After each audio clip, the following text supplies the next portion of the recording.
주님의 이름으로 환영합니다.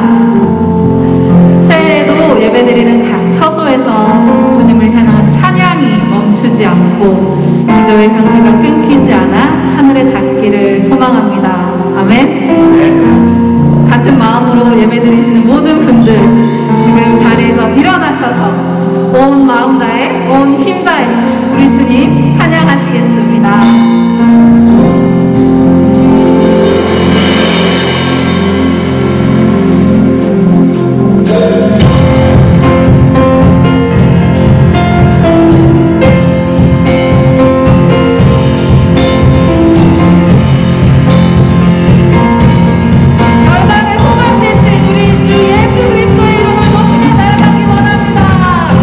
예수 열방의 주가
예물과 예배를 위해 제가 기도하겠습니다.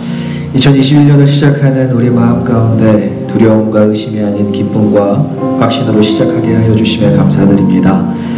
신년 감사 주일 예배로 나아가는 우리 모든 성도들이 주님의 은혜 가운데 온전히 주님의 임재를 경험하는 시간 되게 하셔서 우리의 죄악된 모든 것들을 주님의 보혈로 정결케 하시고 새 사람을 입고 새해를 맞이하는 우리 모두가 되게 하여 주시옵소서. 2021년에는 아픔과 고통과 모든 눈물 사라지고 주 안에서 참된 평안과 회복이 있게 하여 주시옵소서. 주의 따뜻한 음성 아래 평안함을 누리는 우리 모두가 되게 하여 주시고 새로운 한 해를 시작하게 하신 주님께 감사하는 마음으로 살아가게 하여 주시옵소서. 그리고 이렇게 시작한 이 새로운 한 해를 맞이하며 귀한 예물을 드리며 예배하는 주의 자녀들 주님 축복하여 주시고 주신 자도 하나님이시오 취하실 분도 하나님이십니다 라는 믿음의 고백을 드리는 우리 모두가 되게 하여 주시옵소서. 예물과 함께 간절한 그들의 기도 제목으로 나아갑니다. 그들의 기도에 응답하여 주시고 모든 기도가 응답받는 2021년 한 해가 되게 하여 주실 줄 믿습니다. 이 모든 말씀 살아계시고 역사하셔서 지금도 우리와 함께 하시는 우리 주 예수 그리스도 이름 받들어 기도드리옵나이다. 아멘. 저 먼저 여러분들에게 새해 복 많이 받으라고 인사 올리겠습니다. 여러분, 오버플로잉 교회 모든 성도 여러분 새해 복 많이 받으십시오. 감사합니다. 영상으로 영상으로 인사드린 건데 우리 주변에 우리 옆 사람들에게 한번 또 해피 뉴이얼 새해 복 많이 받으십시오라고 인사하면서 한 해는 또 하나님께서 하실 일들 기대합니다. 우리 한번 옆 사람과 함께 덕담도 나누시고요. 더 건강해지시길 바랍니다. 새해 꼭 다이어트를 승리하길 바라게 새해는 더 많이 사랑하자 축복합니다. 우리가 새해에 이렇게 또 예배할 수 있음에 감사하고요. 우리 또 이렇게 2021년 이렇게 예배하게 하신 하나님께 우리 한번 이 시간에 감사합니다. 하나님, 우리가 영광의 박수로 나아가겠습니다. 하나님 감사합니다. 새해도 홀로 영광 받아 주시옵소서.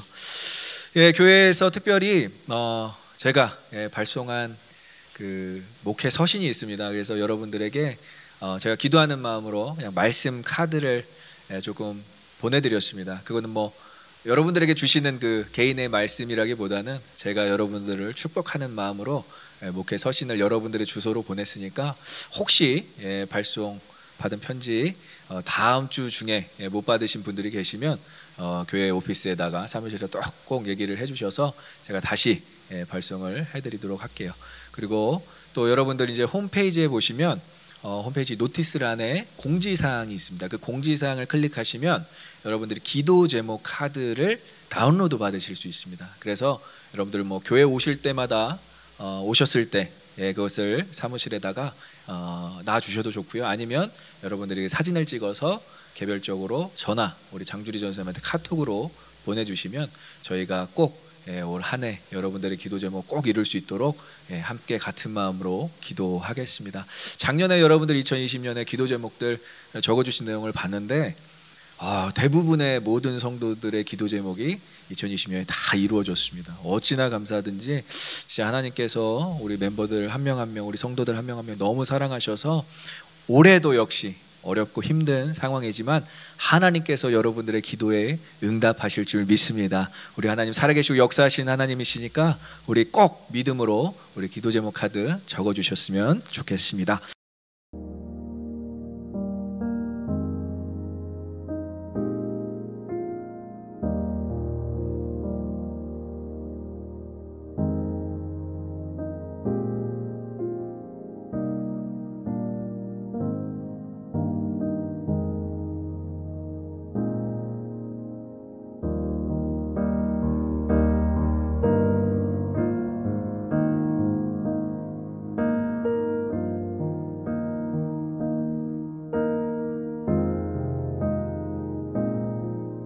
오늘 설교 제목은 헬라어 단어입니다. 여러분들이 꼭 기억하셨으면 좋겠는데요. 한번 따라해 볼까요? 데이아스.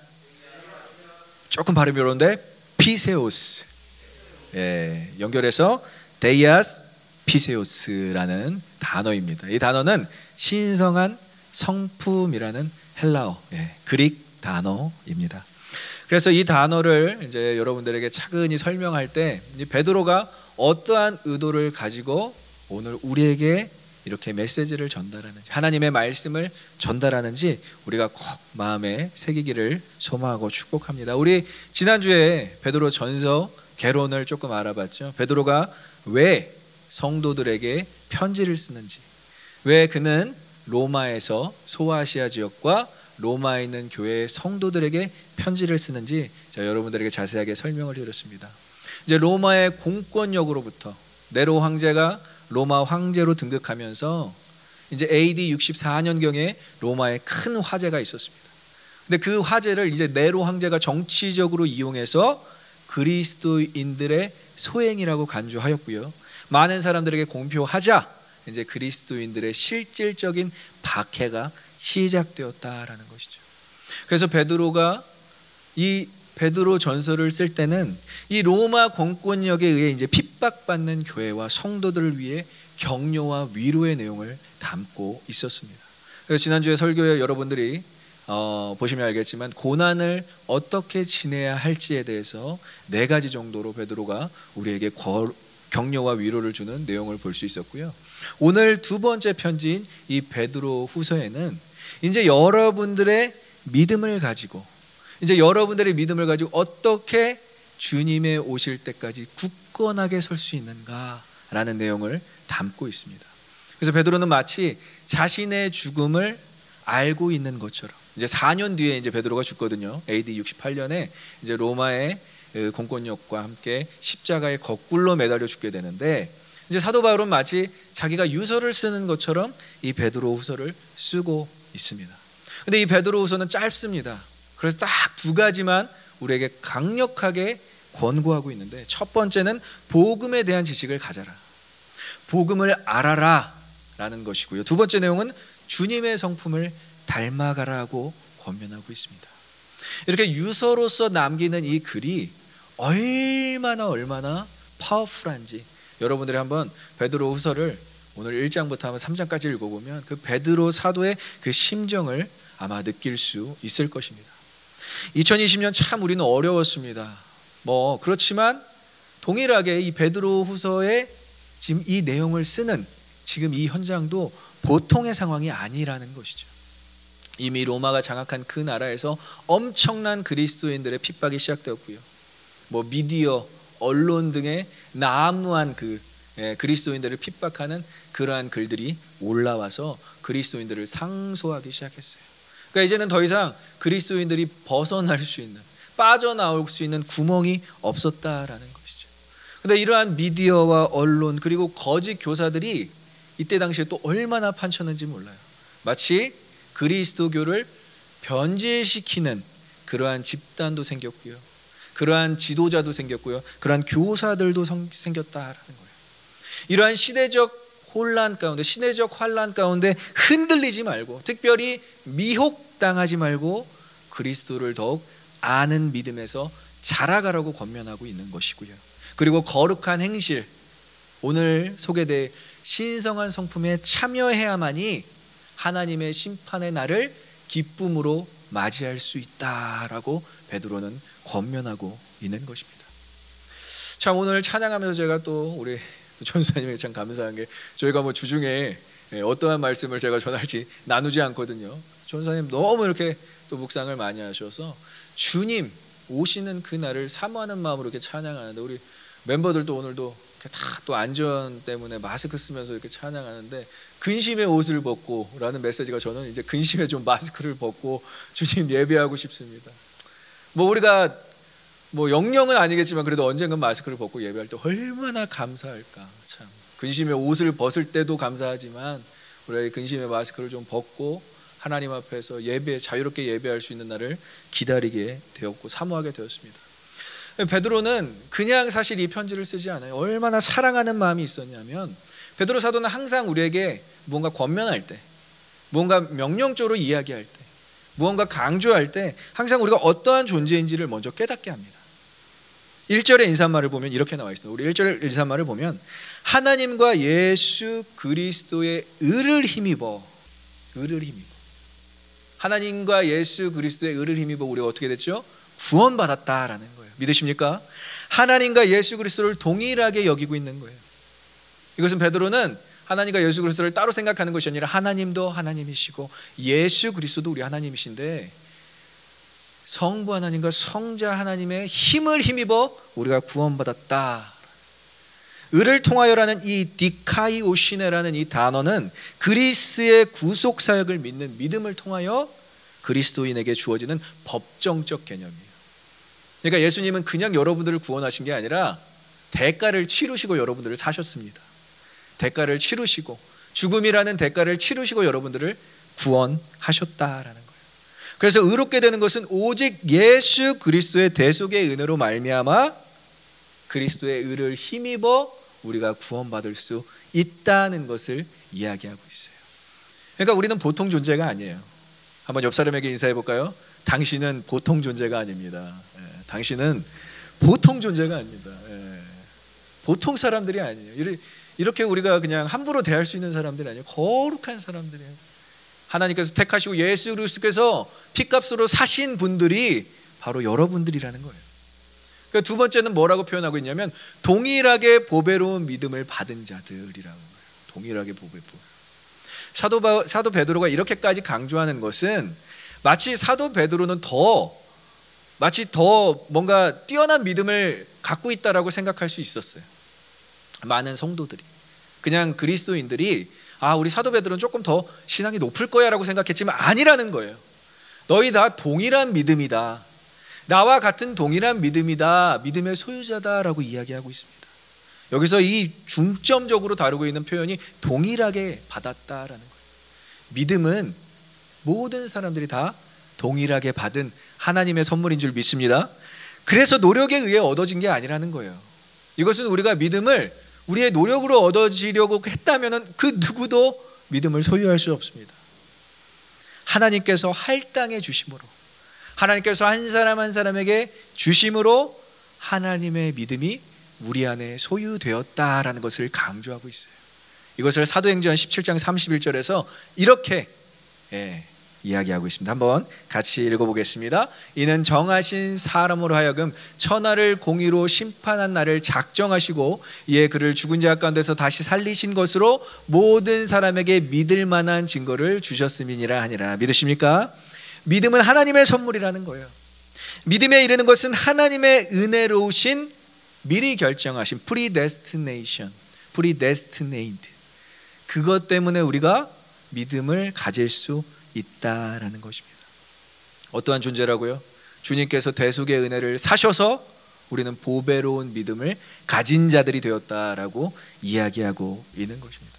그러니까 일단 보통 존재가 아니에요. 베드로는 자꾸 이 정체성을 회복시켜줘요. 야, 너희들은 그냥 보통 존재가 아니야. 로마가 아무리 핍박해서 너희들이 사자밥이 될지라도 너희들이 수많은 관용을, 여러분 생각해 보십시오. 그 로마 원형 경기장에서 사자밥이 되는 그리스도인들의 마음을 생각해 보십시오. 얼마나 낙담하고 실망했습니까? 내가 왜 예수를 믿어서 이렇게 처참하게 죽을 수밖에 없지라는 그런 낙담할 수 있는 마음 가운데 아니야! 너희들의 죽음은 결코 헛되지 않을 거야. 그 죽음과 그 핏값으로 계속 역사적으로 이어져 온 그 복음의 씨앗이 우리에게 열매가 되었잖아요. 그래서 우리가 이렇게 모여서 예배할 수 있게 되었습니다. 그러니까 여러분들이 얼마나 보배로운 존재예요. 그리고 이 보배로운 존재들이 또 누군가를 예수를 믿게 한다는 거예요. 여러분들의 가족과 여러분들의 친구와 여러분들의 정말 사랑하는 사람을 예수 그리스도로 인도할 수 있는 그런 보배로운 존재들이다. 그러니까 베드로 전서에서도 그렇고 얼마나 띄워주는 줄 몰라요. 우리를 왕같은 제사장이요 거룩한 나라요 하나님이 택하신 백성이요. 오늘 이 베드로후서에서도 너희들은 보배로운 믿음, 동일한 믿음을 가진 자들이다 라고 위로해주고 있어요. 그런데 이 보배로운 자들이 어떻게 살아야 되는지 2절에서 이야기해주고 있어요. 우리 한번 오늘 본문 2절을 함께 보도록 하겠습니다. 2절에 읽어보겠습니다. 하나님과 우리 주 예수를 알므로 은혜와 평강이 너에게 더욱 많을지어다. 믿으십니까? 여러분들의 은혜와 평강에 만족하지 않았으면 좋겠어요. 은혜와 평강이 넘쳐날라. 우리 교회 이름이 오버플로잉이잖아요.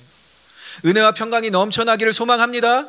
2021년에 은혜와 평강이 더욱더 넘쳐나고 더욱 많아지려면 다른 거 없어요. 하나님과 우리 주 예수를 하나님과 우리 주 예수를 아는 것, 이것이 중요하다라는 거예요. 특별히 베드로는 온전히 알다라는 단어로 쓰고 있어요. 그냥 여기서는 그냥 알므로라고 번역된 이 단어는 에피그노세이라는 강렬한 단어예요. 그냥 그노세이가 아니라 에피라는 강조적 접두사가 결합된 에피그노시스. 그노시스라는 것은 그냥 명사형으로 지식이거든요. 그거는 그냥 일반적인 지식을 뜻해요. 근데 에피라는 접두사가 붙으면요, 하나님을 아는 온전한 지식이 되는 거예요. 그러니까 단순한 지적 이해가 아니라 하나님과의 진정한 교제를 통해서, 하나님과의 진정한 나눔을 통해서, 그리고 공동체 안에서 하나님을 나눔으로써 이것이 더욱더 풍성해진다라는 것입니다. 그래서 오늘 찬양 주와 마주할 때 그 찬양이 아마 고린도전서 13장 12절을 토대로 만든 찬양이라고 아는데, 우리 한번 같이 읽어보겠습니다. 같이 읽어보겠습니다. 우리가 지금은 거울로 보는 것 같이 희미하나 그때는 얼굴과 얼굴을 대하여 볼 것이요, 지금은 내가 부분적으로 하나 그때는 주께서 나를 아신 것 같이 내가 온전히 알리라. 믿으십니까? 주님을 얼굴과 얼굴을 대면해서 보는 그날이 올 거라는 거예요. 지금은 부분적으로밖에 모른대요. 그게 그노세이예요. 그게 그노세이예요. 하지만 지금 우리에게 에피그노세이가 주어질 수 있는데, 그것이 바로 주님을 온전히 아는 것, 노력할 수 있는 것이라고 사도 베드로는 우리에게 소개해주고 있습니다. 그래서 거울로 보는 것 같은 것은 힘이에요. 그래서 의심하고 여러분들이 흔들릴 수밖에 없어요. 왜? 하나님과 우리 주 예수 그리스도를 모르기 때문에.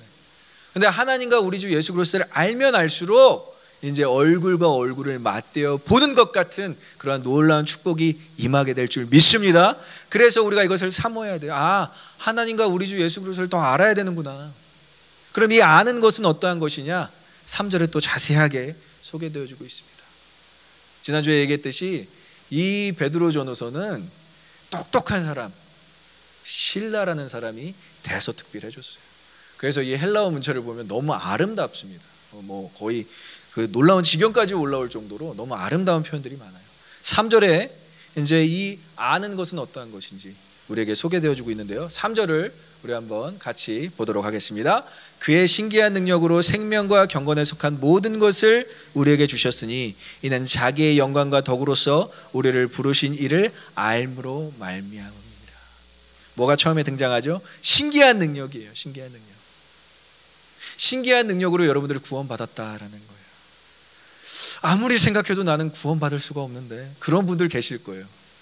안 계신다면 제가 그런 사람입니다. 저는 아무리 생각해도 구원받을 능력, 구원받을 자격이 없는 사람이에요. 그런데 신기한 능력으로, 초자연적인 체험으로 하나님을 믿게 되었습니다. 얼마나 감사한지 몰라요. 그래서 이것은 단순히 초자연적인 체험, 자랑거리, 간증거리로만 끝나는 것이 아니라 전능하신 하나님의 능력이고요, 신적이고 신성하고 거룩한 능력을 의미하고 있습니다. 특별히 여러분들을 구원하는 데 사용하시는 신적인 능력인 거예요. 그 신기한 능력으로 우리는 모두 다 구원을 받았습니다. 이 신기한 능력을 체험하고 싶으신 분들은 우리 열심히 기도하시는 분들한테 한번 물어보세요. 어떻게 이러한 놀라운 경험을 하게 되는지. 그렇다고 산에 올라가서 이렇게 나무 뿌리를 뽑고 그렇게 그렇게 기도해도 좋지만 지금 아직 좀 춥습니다. 빅베어에 아직 눈이 많이 쌓여 있어서 여러분 추울 것이고요. 정말 열심으로 기도해 보시고요. 하나님 만나고 싶어요. 하나님 나도 경험하고 싶어요. 정말 열심으로 기도한다면 이 신기한 능력, 하나님의 구원의 능력을 경험할 수 있도록 우리에게 허락해 주셨다는 것이죠. 두 번째는 생명과 경건이라는 거예요. 생명과 경건. 근데 이 생명은 여러분 이터널 라이프가 아닙니다. 여기서 이야기하는 것은 헬라어로 조에예요. 조에는 라이프예요. 그러니까 한마디로 이 생명과 경건은 같은 말이에요. 경건한 삶을 허락하셨다라는 거예요. 신기한 능력도 허락하셨지만 경건한 삶도 허락하셨다라는 거예요. 왜 이 경건한 삶이 필요할까요? 신실한 하나님을 믿는데 우리가 경건하지 않는다면 그것은 하나님을 욕되게 하는 거예요. 우리가 하나님을 믿고 하나님을 확신하고 구원받은 그 감격으로 살아가야 하는데 우리가 종교성도 떨어지고 도덕성도 떨어진다면 그것은 하나님께서 우리에게 엄청 실망하실 만한 내용이라는 거예요. 신령한 능력도 중요합니다. 하지만 오늘 베드로가 강조하는 것은 생명과 경건, 살아가는 거예요. 조에, life, 경건. 아까 얘기했죠. 데이아스 피세우스, 신실한 성품에 참여하는 것이 중요하다라는 것을 의미하고 있습니다. 그래서 베드로 전서에 이미 얘기했어요. 어떠한 자들이 너희가 되었으면 좋겠다라는 것을 이미 베드로 전서 1장 15절에서 16절에서 이렇게 베드로는 이야기했습니다. 같이 읽어보겠습니다. 오직 너희를 부르신 거룩한 이처럼 너희도 모든 행실에 거룩한 자가 되라. 기록되었으되 내가 거룩하니 너희도 거룩할지어다 하셨느니라. 믿으십니까? 하나님께서 우리를 부르셨어요. 그 부르심으로만 끝나면 안 돼요. 우리의 모든 행실에 거룩한 자가 되기를 소망합니다. 거룩한 행실이 필요하다라는 거예요. 왜? 하나님이 거룩하니 우리도 그만큼 거룩해져야 하는 그러한 노력과 그러한 울부짖음과 그러한 갈증이 있어야 된다라는 거예요. 그래서 3절에서는 이 모든 것, 신기한 능력과 생명과 경건을 통하여 모든 것들을 예수 그리스도 안에서 누릴 수 있다. 다 받았다. 너희는 이미 다 받았다. 신기한 능력도 받았고 경건을 살아갈 수 있는 그 거룩한 그러한 목적의식도 받았다. 생명을 받았음을 확신하고 경건한 이유를 깨닫는 것이 바로 하나님과 예수 그리스도를 아는 것, knowing God이라는 거예요. 그래서 하나님을 알면 알수록 이 계속 뭐랄까요? 우리의 믿음의 진보가 생긴다라는 거예요. 아까도 얘기했지만 우리의 열심으로 아는 것이 아니라 주님께서 먼저 우리에게 오셨기 때문에 아무도 우리가 먼저 구원받았다라고 얘기할 수는 없어요. 우리가 구원을 원했기 때문에 하나님이 구원하셨다라고 얘기할 수는 없어요. 그분의 능력으로 말미암아, 그분의 택하심으로 말미암아 하나님께서 우리를 구원하셨기 때문에 그 택하심과 구원하심에 반응하는 것이 우리의 믿음이 되어야 할 줄 믿습니다. 그 반응이 바로 그 신기한 능력에 대해서 찬양하고요, 경건한 삶을 살려고 노력하는 것이라는 거예요. 저도 한때는 신기한 능력만 쫓았던 신앙생활이 있었습니다. 부끄러웠어요. 굉장히 이런 얘기들을 나누는 게 좀 부끄러운데, 고등학교 때 예수 그리스도를 막 강하게 체험하고 이 신기한 능력이 너무 좋은 거예요. 이 나만 갖고 있는 이 능력 막 자랑하고 다녔어요. 막 어린 나이에 집회 설교도 했어요. 네. 믿어집니까? 고등학교 2학년이면 18살인데 뭐 목사님이 갑자기 세우셔서 저거 간증하라고 그래갖고 막 집회 인도하고 막 얼마나 교만했는지 몰라요. 회개하라, 막 천국에 가까운 노라 하면서 막 지가 막 세례 요한처럼 막 설교하고, 뭐 저희 아내가 또 앉아있는데 대학교 때도 마찬가지였어요. 얼마나 교만했는지, 교만이 그냥 눈에 딱 보면 쟤는 교만하다, 영적으로 교만하다. 춤추면서 막 사단을 밟는 춤을 춘다고 막 떼쓰고, 어떤 교회가 저희가 춤 추는 게 너무 좋아 보인다고, 선교팀이 너무 좋아 보이는데 감사패를 줬어요.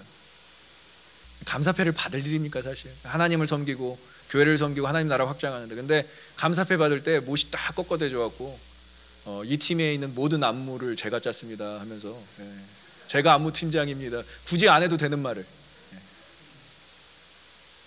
군대 갔다 와서도 마찬가지죠. 이 신기한 능력 막 대단한 거 한다고 책 한 권 항상 들고 다녔어요. 제목 크게 써 있는 거 지금도 기억나요. 대적의 문을 취하라는 책인데, 막 이렇게 돌아다닐 때마다 군대 안 가고 방황하는 친구들한테 삿대질하면서 너 군대 가야지 은혜 받는다고 하면서, 책 한 권 읽은 사람이 그렇게 무서워요. 저 그 책 들고 다닌 거 저희 사모가 아직도 기억하거든요. 그 책만 읽고 그 책만 들고 다녔어요. 대적의 문을 취하라. 뭐 여러분들에게 추천할 만한 책은 아닙니다. 근데 그렇게 신기한 능력, 비성숙한 신앙, 뭐 너무 막 시험이 드는 사람들이 너무 많아서요. 제발 제 좀 학교에서 좀 잘라주세요라고 막 하는 사람들도 있었고요. 좀 안 보고 싶어요라고 얘기하는 사람도 있고. 근데 그런 신앙생활 하면서 엄청 부딪혔던 것은, 내가 말씀을 모르는구나, 하나님의 말씀을 모르고 내가 까불어대는구나 라고 생각했습니다. 그래서 어찌나 하나님께서 말씀으로 계속 때리시든지 진짜 말씀만 2시간 전하는 목사님 옆에서 한 3년을 사역하게 하시고, 또 성숙해지는 과정을 경험하게 하시고, 전 인격적으로 막 바꾸시는 하나님께서 놀랍게 역사하셔서 지금의 이 자리 가운데 여러분들에게 이렇게 말씀을 전할 수 있는 목회자로 서여졌던 것 같아요. 신기한 능력도 너무 중요합니다, 여러분. 하지만 생명과 경건도 너무 중요하다라는 거예요. 여러분들 꼭 아셨으면 좋겠어요. 생명과 경건은 우리에게 주어진 거예요. 이거를 우리가 소홀히 여길 수 없다라는 것입니다. 그래서 사도 베드로가 강조하는 것은 무엇입니까? 성도는 신앙인이라면, 그리스도인이라면 업그레이드가 돼야 된다라는 거예요. 믿음의 진보를 이뤄야 된다. 하나님과 예수 그리스도를 알아가는 영적 성장이 필요하다라는 것을 울부짖음으로 이야기하고 있어요. 왜? 베드로도 그랬었으니까.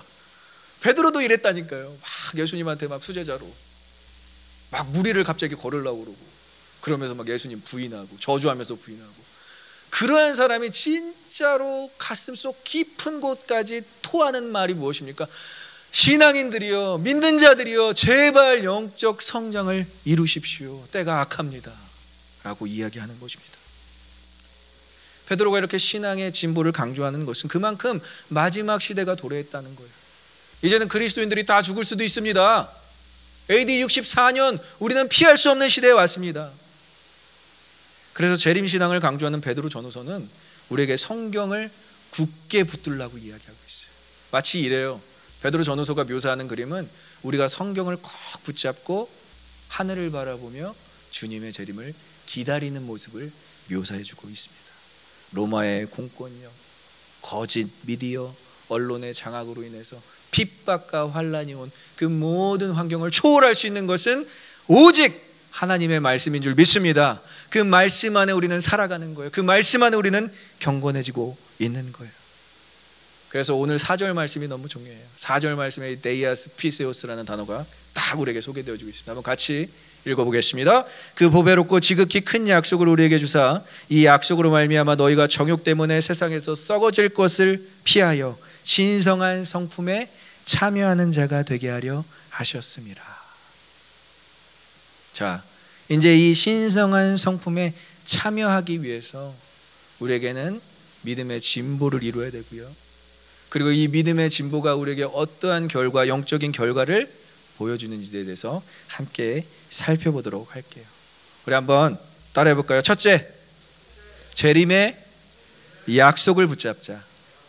4절 말씀에 다 나와 있습니다. 어떻게 우리가 믿음의 진보를 이룰 수 있는지. 첫 번째는 재림의 약속을 붙잡는 거예요. 이 신성한 성품에 참여하는 첫 번째 단계가 재림의 약속을 붙잡는 것입니다. 생명과 경건에 속한 모든 것을 여러분들 주셨다라고 제가 얘기했어요. 근데 4절에서 또 뭘 주셨냐면 지극히 큰 약속을 우리에게 주셨어요. 이 지극히 큰 약속은 미래형이에요. 미래에 대한 약속이에요. 그래서 이 주다라는 표현이 굉장히 재미있는데 도레오마이라는 명사형이, 도레마라는 명사형이 주다라는 건데, 이 주다라는 것은 단순히 그냥 얘다 너 가져라, 어이 받든지 말든지, 뭐 이런 표현이 있죠. 그냥 오다 주웠어 라고 주는, 이러한 차원이 아니라 선사이다. 하나님이 꼭꼭 숨겨놓은 그 선물과 같은 놀라운 약속을 우리에게 선사하다라는 그러한 의미예요. 그럼 어떠한 마음이냐면 하나님께서 우리에게 막 주고 싶어서 그 마음이 막 흘러 넘치는 거예요. 아이고 이거 막 하나님께서 이게 흘러 넘치는 거예요. 막 주고 싶어서 그 약속이. 근데 이 약속이 우리가 아까도 찬양으로 고백했잖아요. 어떠한 약속이냐면 새 하늘과 새 땅에 대한 약속인 거예요. 완전히 바뀌어진다는 거예요. 이 완전한 타락에서 완전한 회복으로 바뀌어진다는 그 새 하늘과 새 땅에 대한 약속인 것입니다. 그래서 우리가 신성한 성품에 참여할 수 있는 첫 번째 단계는 이 재림의 약속을 붙잡는 것, 새 하늘과 새 땅에 대한 약속을 붙잡고 사는 것이 첫 번째라는 거예요. 그래서 베드로후서 3장 4절에 이 새 하늘과 새 땅에 대해서 이렇게 표현합니다. 같이 읽어보겠습니다. 우리는 그의 약속대로 의가 있는 곳인 새 하늘과 새 땅을 바라보도다. 믿으십니까? 새 하늘과 새 땅을 바라보게 되는 거예요. 여러분들이 약속 때문에. 새 하늘과 새 땅을 베드로가 경험했잖아요. 어디서? 변화산에서. 이제 예수님이 자신이 가장 사랑하는 제자들 요한, 야고보, 베드로를 데리고 산에 올라가셨어요. 특별한 걸 보여주셨어요. 자신이 변화하는 모습을 쫙 보여주셨어요. 베드로가 너무 놀랐어요. 똑같은 예수님인데 천국에 계신 예수님의 형상을 보여주시니까. 그 옆에 누가 있었습니까? 모세와 엘리야가 탁 등장하는 거예요. 야, 이제 끝판왕을 봤다. 베드로 너무 좋아했습니다. 그래서 모세도 집도 짓고 엘리야를 위한 집도 짓고 예수님을 위한 집도 짓고 평생 여기서 삽시다. 그러한 마음이 불현듯이 일어났어요. 근데 예수님께서 베드로에게 이렇게 말씀하십니다. 아직은 때가 아니다라는 거예요. 우리가 예배 드릴 때마다 이 새하늘과 새 땅을 경험하는 줄 믿습니다. 그런데 우리는 아직 때는 아닌 거예요. 아직 우리는 이곳에서 죄 많은 이 땅 가운데서 살아가야 되는 거예요. 죄 많은 이 세상이 우리 집은 아니지만 우리는 이 땅 가운데서 살아가야 돼요. 그런데 새하늘과 새 땅에 대한 그 소망이 없다면 우리가 어떻게 살겠습니까? 매주 이렇게 예배를 드리는 것이 새하늘과 새 땅을 바라보는 것인 줄 믿습니다.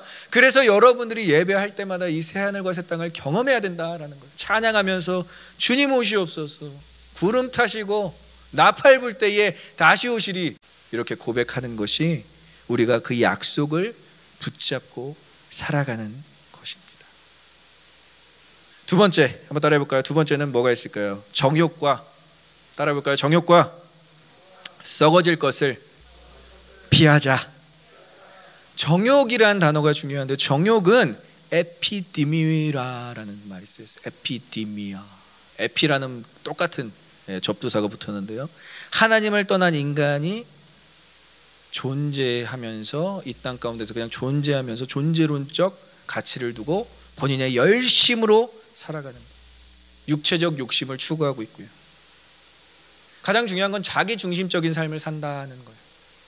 자기의 삶의 주인은 나, 그렇죠? 나의 삶의 주인은 나. 그래서 하나님이 아닌 자신 안에서 자신을 발견하고 자신을 신뢰하고 다른 사람보다 자신을 더 신뢰하고 사랑하는 것이 우리 안에 깊이 뿌리내린 죄된 성향이라는 것입니다. 그리고 또 어떠한 부분이 있냐면 부정적 성욕이 있고요, 욕망이 있고요, 하나님보다 높아지려고 하는 교만한 마음이 있고요, 물질적인 마음이 있고요, 다른 사람의 재물을 탐하는 것도 이 정욕에 다 포함되고 있습니다. 그래서 디모데전서 6장 9절에는 이렇게 우리에게 권면하고 있습니다. 읽어보겠습니다. 부하려 하는 자들은 시험과 올무와 여러 가지 어리석고 해로운 욕심에 떨어지나니 곧 사람으로 파멸과 멸망에 빠지게 하는 것이라. 우리가 잘 되려고 하고 성공하려고 하고 남들보다 더 가지려고 하는 것이 우리 스스로가 파멸과 멸망에 빠지는 것이라고 이야기하고 있어요. 또 권면하는 것은 디도서 3장 3절입니다. 우리에게 이렇게 권면합니다. 읽어보겠습니다. 우리도 전에는 어리석은 자요, 순종하지 아니한 자요, 속은 자요, 여러 가지 정욕과 행락 중에 종노릇한 자요, 악독과 투기를 일삼은 자요, 가증스러운 자요, 피차 미워한 자더라. 우리도 이러한 사람들이었다라는 거예요. 그런데 이제는 하나님을 만나고 거룩한 삶을 선택한 우리는 이제는 이 정욕과 썩어질 것을 피해야 한다라고 베드로 사도가 우리에게 권면하고 있는 것입니다. 정욕은 이러한 것들이고요, 썩어진 것은 어떠한 것일까요? 썩어진 것은 바로 육체적 썩어짐뿐만이 아니라 정신적, 도덕적, 영적까지 다 썩어졌다라고 이야기하는 토러럴 커럽션을 이야기하고 있어요. 완전히 회귀 불가, 회복되지 못할 정도로 썩어졌다라는 것을 사도 바울이 로마서 8장 21절에서 이야기하고 있습니다. 읽어보겠습니다. 썩어지지 아니하는 하나님의 영광을 썩어질 사람과 새와 짐승과 기어다니는 동물 모양의 우상으로 바꾸었느니라. 썩어짐을 경험한 인간이 썩어지지 아니하는 하나님의 영광을 뭘로 바꿨다고요? 우상 숭배로 바꿨다. 두려웠고 계속 공허함은 있으니까 자신들의 썩어짐으로 썩어지지 아니하는 하나님의 영광을 가리우려고 우상 숭배를 하였다라고 이야기하고 있습니다. 제가 지난주에 참 우리 성경 공부를 하면서 우리 지체들이 이러한 얘기들을 했어요. 우상 숭배가 참 여러 가지의 모습들로 나타나고 있지만 요즘에 가장 우상 숭배로 대두되는 것이 바로 이러한 SNS라는 것. 자신이 가장 좋아하고 가장 사랑하는 것을 올리게 되는데 그 SNS만 봐도 그 사람이 섬기고 그 사람이 꽂혀 있고 그 사람이 정말 이거 없으면 못 살겠다라는 그 가치적인 부분들이 드러난다는 것입니다. 뭐 유튜브 개인 채널도 되고요, 뭐 인스타그램도 되고요, 뭐 어떠한 부분에서든 자신의 어떤 우상을 계속 숭배하며 살아가고 있는 우리의 안타까운 모습들을 보면서 요한일서 2장 16절에 사도 요한은 이렇게 우리에게 이야기하고 있습니다. 읽어보겠습니다. 이는 세상에 있는 모든 것이 육신의 정욕과 안목의 정욕과 이생의 자랑이니 다 아버지께로부터 온 것이 아니요 세상으로부터 온 것이라. 우리가 아버지의 것들을 자랑하는 것이 아니라 세상의 것들을 자랑하려고 하니까 육신의 정욕도 자랑하고요, 안목의 정욕도 자랑하고요, 이생의 자랑도 역시 자랑하고요. 근데 아버지께로부터 온 것이 아니라는 것입니다. 여러분들의 진짜 자랑은 하나님이 되어야 할 줄 믿습니다. 우상이 우리의 자랑이 되는 것이 아니라 세상으로부터 온 나의 가치, 나의 자랑, 그 모든 것들을 다 내려놓고 하나님께로부터 온 것은 무엇일까? 성도 간에 사랑하는 것, 나는 힘들지만 예수님처럼 먼저 섬기는 것, 그리고 진짜 세상을 품고 눈물을 흘리면서 이 땅을 위해 기도하는 것. 매주 말씀드리는 것 같지만 우리 공동체에 우리 의료계에서 종사하고 있는 우리 형제자매들, 정말 여러분 정말 기도 같이 해줬으면 좋겠어요. 진짜로 이 어려운 시기에 세상에 2020년에 이들이 병원으로 출근하기 시작했는데 얼마나 하나님께서 이들을 빛과 소금으로 쓰시기 위해서 그들을 그러한 자리 가운데 보내셨겠습니까? 이제는 더 이상 칭송받는 자리, 편한 자리가 아니라 정말 사람들을 위해서 희생해야 되는 자리 가운데 놓이게 된 그들을 위해 우리가 정말 기도해야 되지 않겠습니까? 이러한 것들, 하나님께로부터 온 것들을 자랑하며 사시는 저와 여러분들이 되시길 간절히 소망하고 축복합니다. 그래서 이러한 모든 것, 하나님께서 주신 모든 것에 힘입어 우리가 신성한 성품에 참여할 수 있다고 베드로는 이야기하고 있어요.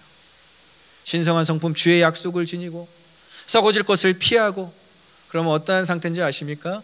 중립지대에 벗어나고 있는 거예요. 회색지대, 하나님께서 가장 싫어하는 그 회색지대에 머물러 사는 것이 아니라, 왜냐하면 이제 이거 아니면 저거거든요. 정말 알곡과 쭉정이를 분별하는 불시험이 우리에게 찾아오고 있거든요. 코로나라는 불시험을 통해서 이제는 신앙이 아니면 신앙이 아닌 것, 신앙인이면 신앙인이 아닌 것으로 살아갈 수밖에 없는 이 정말 극단적인 상황 가운데서 이제는 중립지대가 허용되지 않습니다. 여러분, 목숨 걸고 예배 드릴 수밖에 없어요. 여기에 있는 여러분들 중에 누구 하나 자유로울 수 있겠습니까? 중립지대에 있을 수 있는 사람 아무도 없다. 그렇지만 우리가 신성한 성품에 참여하기 위해서 이 예배를 선택했고 이 하나님의 나라의 가치를 선택했다.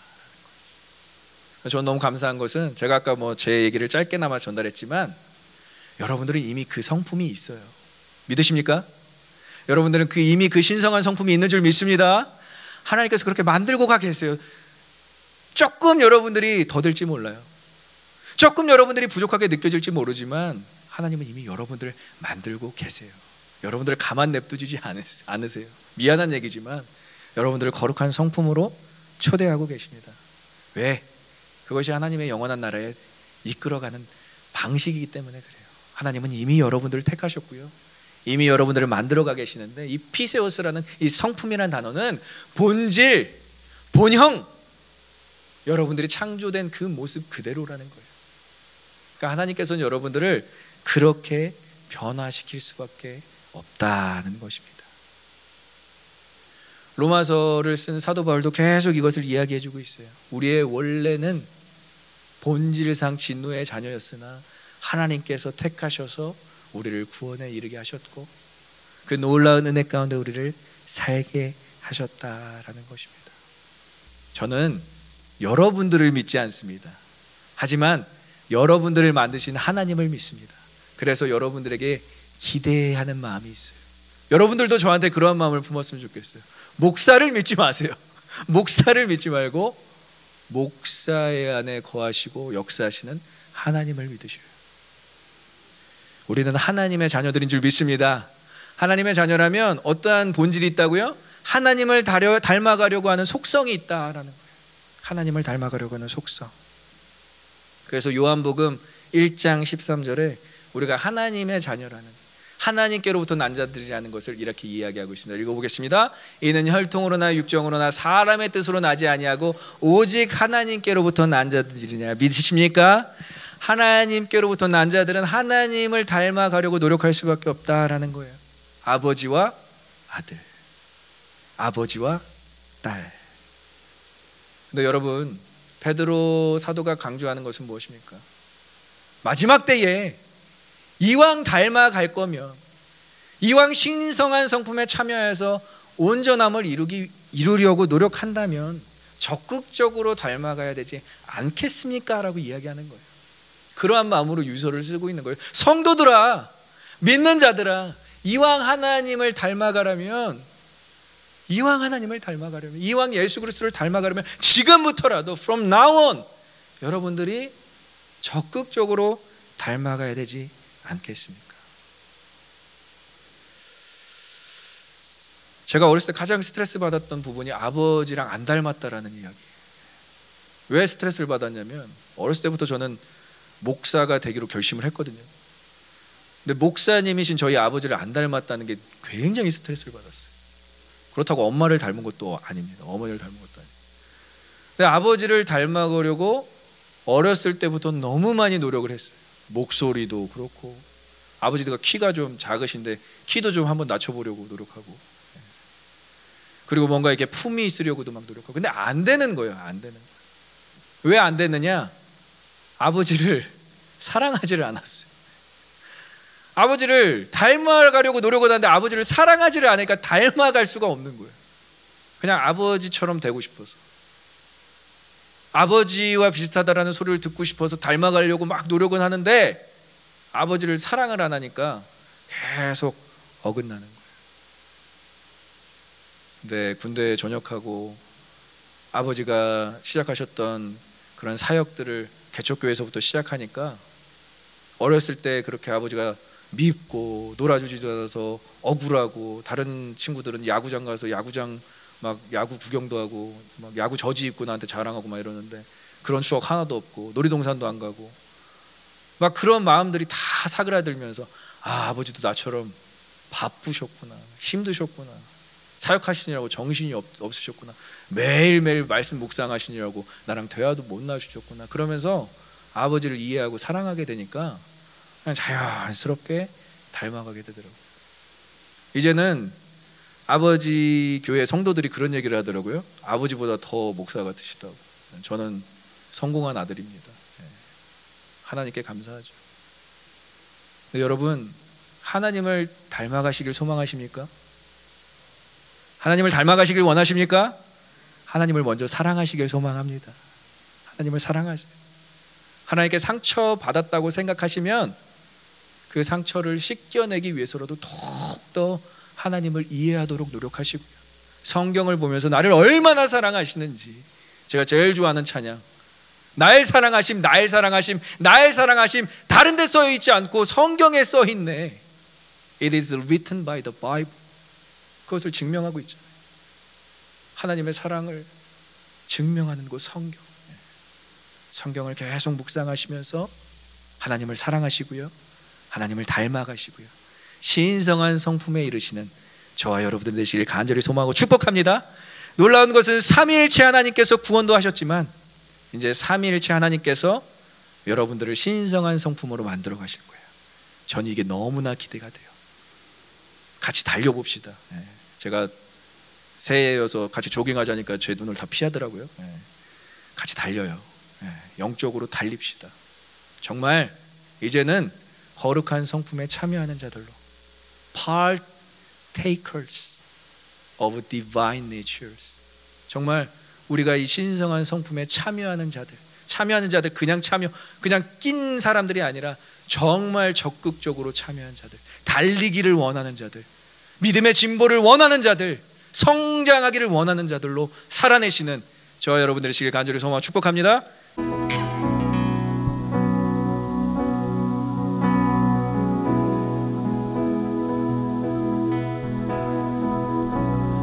내 삶의 소망 내가 바라는 한 분 예수 닮기를 내가 원하네 한없는 사랑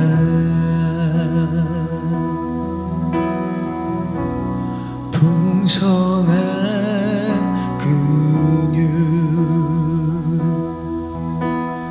예수 닮기를 내가 원하네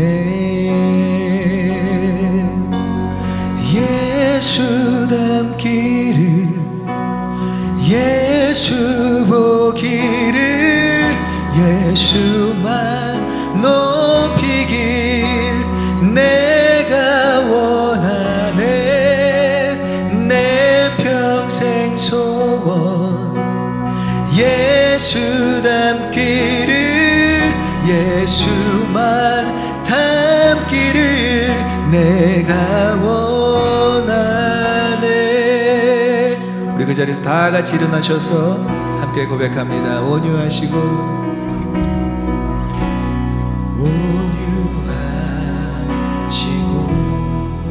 겸손하신 성부 겸손하신 성부 예수 닮기를 내가 원하네 자비하시고 위로자 되시는 주님 위로자 되시는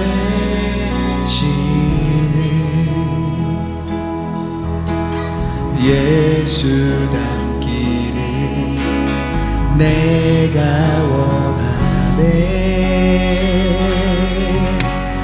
예수 닮기를 예수 보기를 예수만 높이길 내가 원하네 내 평생 소원 예수 닮기를 예수만 닮기를 내가 원하네 예수 닮기를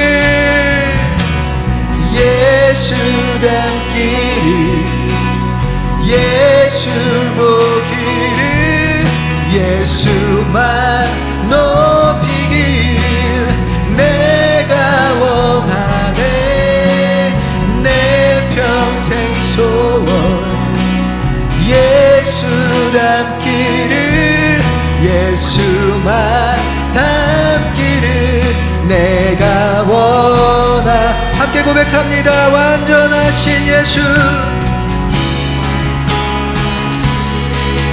예수 새롭게 하시네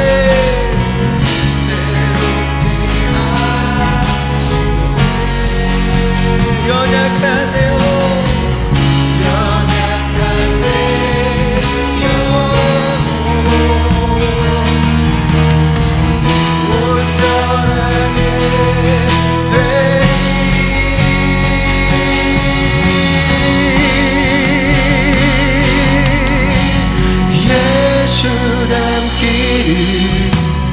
예수 보기를 예수만 높이길 내가 원하네 내 평생 소원 예수 닮기를 예수만 닮기를 내가 원 다시 한번 고백하며 예수 닮기를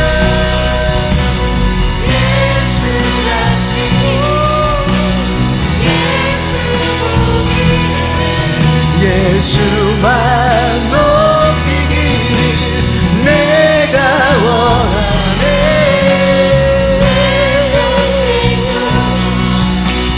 예수 닮기를 예수만 닮기를 다시 다시 한번 고백합니다. 주님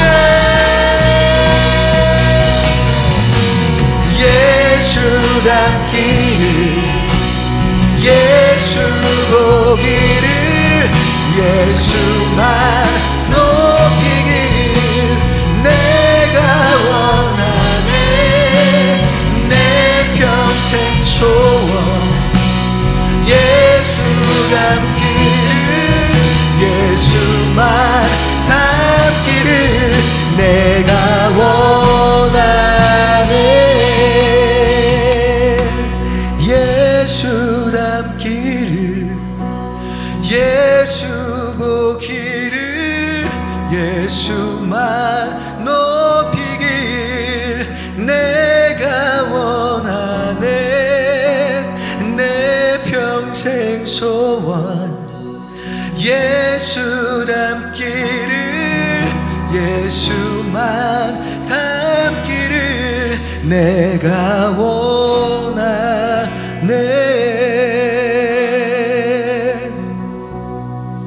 주님이 다시 오실 약속을 붙잡으며 주님 우리를 위해 오십니다. 주님 우리를 위해 오십니다. 주님 우리를 위해 오십니다. 확신하며 우리를 거룩하게 만드셔서 그 영원한 영광에 인도하실 주님만 바라보게 하여 주시옵소서. 주님 오실 때 부끄럽지 않은 모습으로 주님 오실 때 부족하지 않은 모습으로 거룩한 영광 가운데 참여하는 놀라운 신성한 성품을 우리에게 이루게 하여 주시옵소서. 우리 주여 한번 크게 부르고 기도하며 나아갑니다. 주여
이제 신성한 성품에 참여하는 것은 해도 되고 안 해도 되는 옵션이 아니에요. 여러분들 결단하셨으면 좋겠어요. 우리의 신앙의 진보는, 우리의 신앙의 성숙은, 믿음의 성장은 그리스도 안에서 꼭 이루어야 될 줄 믿습니다.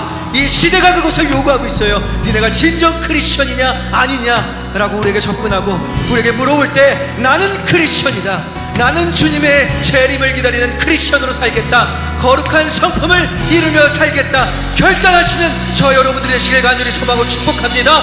이 시간에 한 번 더 기도할 때에 이 신앙의 진보가 우리의 옵션이 되지 않도록 도와주시옵소서. 우리가 이루어야 할 가장 큰 목적임을 깨닫고 우리가 이루어야 할 하나님의 나라에 동참하는 신앙의 진보가 되게 하여 주셔서 믿음의 성장을 이루는 2021년이 되게 하여 주시고 신앙의 성장을 이루는 2021년이 되게 하여 주시옵소서. 우리 주여 세 번 크게 부르시고 결단하며 나아갑니다.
흔들릴 대로 흔들렸던 2020년을 묵상합니다. 그러나 이전 것은 지나갔으니 보라 새 것이 되었도다. 주님께서 말씀하십니다. 흔들렸던 과거, 어두웠던 시절 다 뒤로하고 이제는 신앙의 진보만을 이루겠습니다. 믿음의 성장만을 이루겠습니다. 하나님께서 우리를 원하시는데 우리가 주님을 더욱더 닮아가겠습니다. 결단하겠습니다. 2021년 우리가 흔들리지 않는 굳건함으로 승리하며 살아가게 하여 주시옵소서. 어렵고 힘들지만 더 어렵고 힘든 그러한 어둠 속에 있는 불쌍한 영혼들을 바라보겠습니다. 병상이 없어서 주님 입원조차 못하는 그 죽어가는 영혼들을 바라보겠습니다. 아직도 골방에서 이 코로나가 무서워서 한 발자국도 벗어나지 않는 그 젊은 영혼들을 생각하겠습니다. 아직도 주님을 모르고 죽어가는 우리 가족들을 생각하겠습니다. 우리가 신앙의 신보를 이루지 못한다면 이 마지막 때에 모두 다 죽어갈 수밖에 없습니다. 주님, 우리를 부르셨사오니 부르심에 합당하게 거룩한 자로 살아가게 하여 주시옵소서. 내가 거룩하니 너희도 거룩하게 하신 것은 명령이 아니라 우리의 선택입니다. 이제 우리가 하나님처럼 거룩해지길 소망합니다. 이제 하나님처럼 거룩하여져 우리의 영원한 영광 가운데 하나님께서 기쁘시는 그 놀라운 은혜로 우리를 인도한 것이 헛되지 않도록 주님을 기쁘게 하길 소망합니다. 주님, 우리의 영원한 영광 가운데 참여하는 자로 오늘부터 신성한 성품을 이루는 우리 오버플로잉 교회 성도들 되게 하여 주시옵소서. 이제는 부활이며 생명 되시려 이 땅에 오신 우리 주 예수 그리스도의 은혜와 하나님의 크신 사랑과 성령님의 감화감동 교통 충만케 하시니 2021년 신성한 성품에 참여하여 주님께서 원하시는 열매를 맺으며 살겠습니다. 영원한 나라 이를 때까지 그렇게 전진하겠습니다. 결단하며 고백하는 모든 오버플로잉 교회 성도들 머리 위에 이 온라인 예배를 함께 드리며 같은 결단을 품고 나아가는 모든 주님의 백성들 가운데 이제로부터 영원히 함께 하시기를 간절히 축원하옵나이다. 아멘.